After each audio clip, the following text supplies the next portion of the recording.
उत्कल गौरव मधुसूदन दासंकर पवित्र जन्म जयंती आ से शुभ अवसर रे आज मुझे गभीर श्रद्धांजलि अर्पण करुच्ची। 1848 मसीहा आज दिन रे से कटक जिलार सत्यभामापुर ठारे जन्मग्रहण करथिले। मधुबाबू थे ओडिया जातिर गर्व एवं गौरवर प्रतीक एवं स्वतंत्र ओडिशा प्रदेश गठन रे से मुख्य भूमिका ग्रहण करथिले। आ तांकर सम्मानार्थे आम सरकार चलित वर्ष राज्य स्तरीय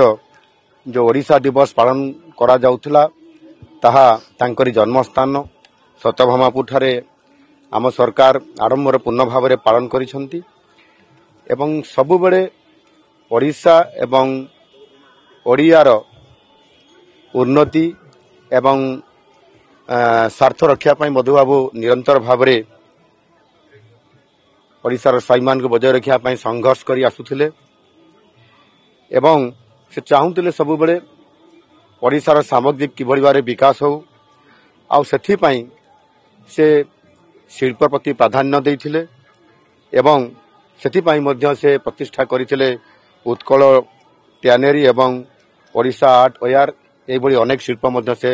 प्रतिष्ठा करथिले से समय रे। तेणु निश्चित भाव में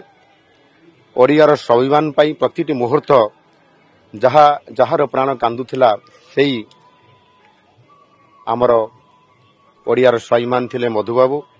आज सेई जुग जन्मान को जन्म दिवस रे एही पूज्य पूजार परंपरा को बजाय रखिया पाई एवं ओडिया अस्मिता को बजाय रखिया पाई आम सरकार प्रतिश्रुतिबद्ध। निश्चित भाव में आज मधुबाबूंकर जन्मतिथि रे आज आम लयर्स डे भी ऑल ओडिशा पालन करुछु एवं से भी ओडिशार प्रथम लयर एवं तांकर प्रासंगिकता जो कथा माननीय मुख्यमंत्री भी कहते माँ माँ बोली केते मु डाकिबी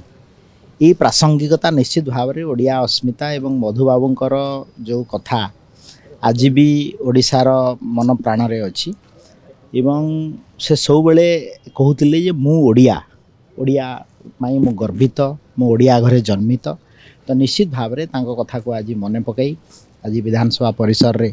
तांको श्रद्धांजलि दिया जाइछि एवं ओडिया अस्मितार प्रासंगिकता को आम आगामी दिन में आगू नापी निश्चित भाव में चेष्टा कर।